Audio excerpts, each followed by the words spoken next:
কিন্তু মা, তোমার খাবার যদি অন্যকে দিয়ে নিজে না খেয়ে থাকো তাহলে তো তোমার শরীর খারাপ করবে। তখন তুমি কি করবে মা? আর তোমার কিছু হয়ে গেলে আমি কি করব? কোথায় থাকবো আমি? তুমি ছাড়া তো পৃথিবীতে আমার কেউ নেই মা।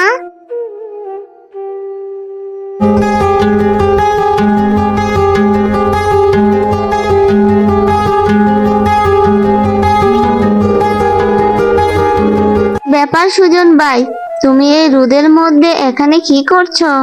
আর বলিস না মিলি, এইবার আমি জমিতে কিছু কুমড়ো চাষ করেছি, আর জমিতে কিছু আগাছা হয়েছে, সেইগুলোই পরিষ্কার করছি। আমার জমিতে দেখছি ভালোই কুমড়ো ধরেছে।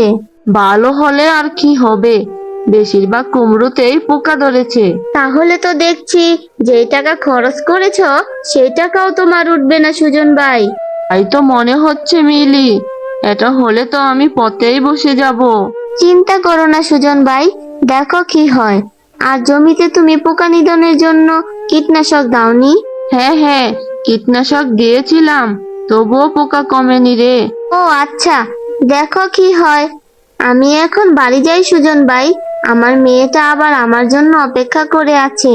ঠিক আছে মিলি, তুই বাড়িতে চলে যা, আমি জমির আগাছা পরিষ্কার করা হলেই বাড়ি ফিরবো। তারপর মিলি সেখান থেকে বাড়ি চলে আসে। মা, মা, তুমি এসেছো?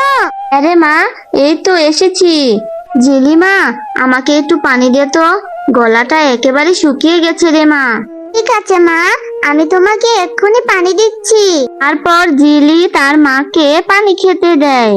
মা, তোমার চোখ মুখ একেবারে শুকিয়ে গেছে, সারাদিন বুঝি কিছু খাওনি?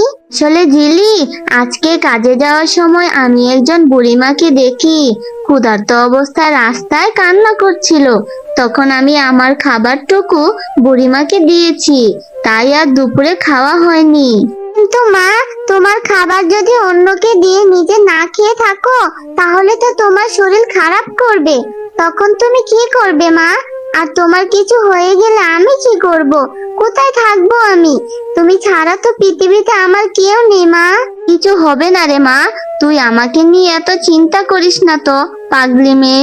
আর বিপদে পড়ে কেউ যদি আমার কাছে সাহায্য চায় তাহলে আমি কি করে না করি বলতো মা? হয়েছে মা, তোমাকে আর এত মহান হতে হবে না।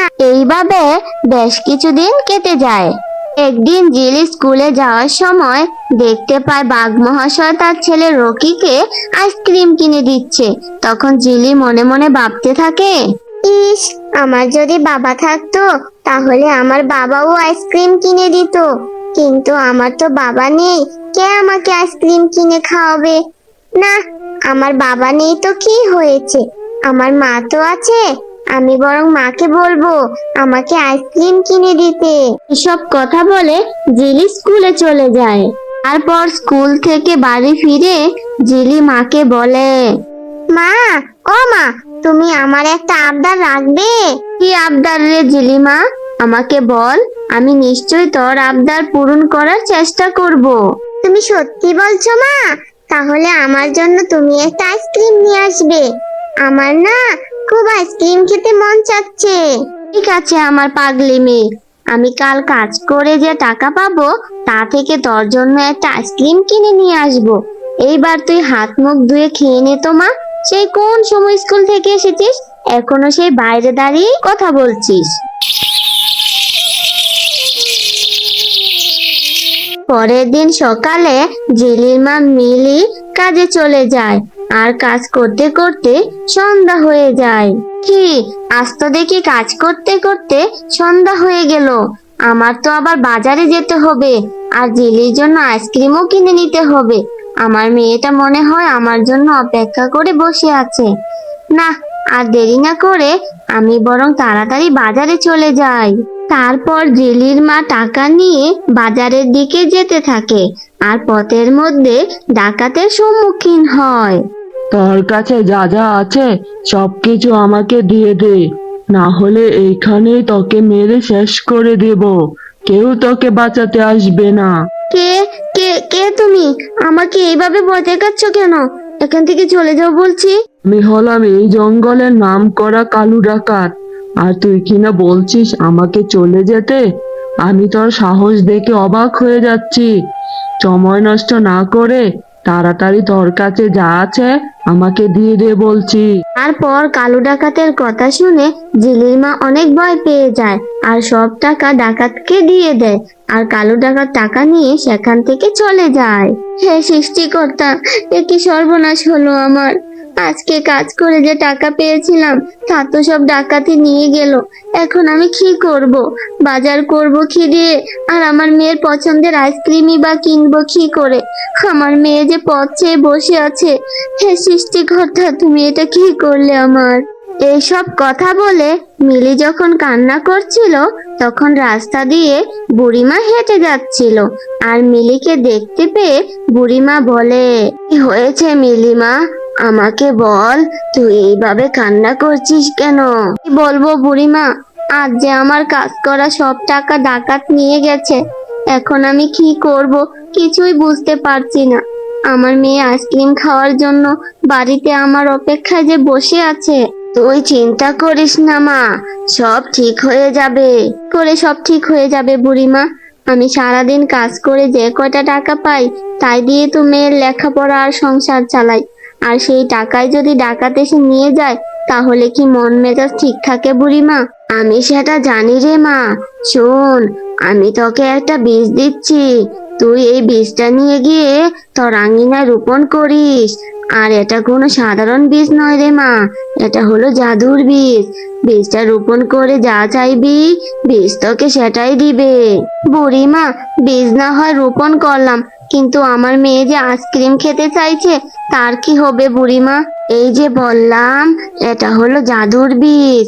তুই যা চাইবি বীজ তাই দিবে। তোমাকে অনেক ধন্যবাদ বুড়িমা, তোমার এই ঋণ আমি কখনো ভুলবো না। আরে পাগলি মেয়ে, তোর মনটা অনেক ভালো। তুই সেই দিন নিজে না খেয়ে আমাকে খাবার দিয়েছিস, আর আমি তোর জন্য এইটুকু করতে পারবো না? তারপর বুড়িমা মিলিকে একটা বীজ দেয় আর সেই বীজ নিয়ে মিলি বাড়ি চলে আসে। মা, তুমি এসেছো? আমার জন্য আইসক্রিম নিয়ে এসেছো? দাও, আমার আইসক্রিম দাও। আমি যে কখন থেকে তোমার জন্য অপেক্ষা করে বসে আছি আইসক্রিম খাবো বলে। মারে, আমি তোর জন্য যে আইসক্রিম নিয়ে আসতে পারিনি। তারপর মিলি তার মেয়ে জিলিকে সবকিছু খুলে বলে। এরপর মা মেয়ে মিলে বুড়িমা দেয়া বীজটি রোপণ করে।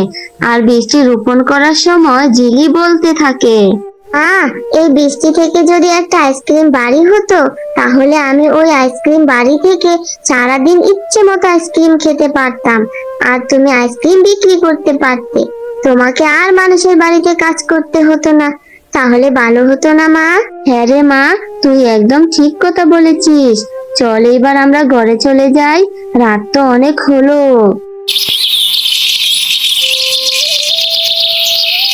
পরের দিন সকালে উঠে মা ও মেয়ে দেখতে পায় ঘরের আঙিনায় একটা আইসক্রিম ঘর হয়েছে। কি দিলি মা, আমাদের আঙিনায় আইসক্রিম ঘর এলো কোথায় থেকে? তাহলে কি বুড়িমার কথাই সত্যি হলো? এটা আসলে জাদুর বীজ ছিল? মা, আমার তো আইসক্রিম দেখে জিভে জল এসে গেছে। আমি এখন থেকে রোজ আইসক্রিম খেতে পারবো। আমার তো ভেবেই অনেক খুশি লাগছে। মা, তুমি কিন্তু এই ঘর থেকে আইসক্রিম নিয়ে বিক্রি করবে, তাহলে তোমাকে আর অন্য বাড়িতে কাজ করতে হবে না। লা লা লা লা, কি মজা! তুই একদম ঠিক বলেছিস মা, আমি এখন থেকে রোজ আইসক্রিম বিক্রি করব। তারপর সেই ঘর থেকে আইসক্রিম নিয়ে মিলি বিক্রি করতে লাগলো। আর আইসক্রিম বিক্রি করে তাদের সংসারের অভাব দূর হয়ে গেল। আর এইভাবে মা ও মেয়ে সুখে দিন কাটাতে থাকলো। বন্ধুরা, আজকের এই গল্পটি ভালো লাগলে ভিডিওতে একটা লাইক দিয়ে দিও আর চ্যানেলটি সাবস্ক্রাইব করে দিও প্লিজ।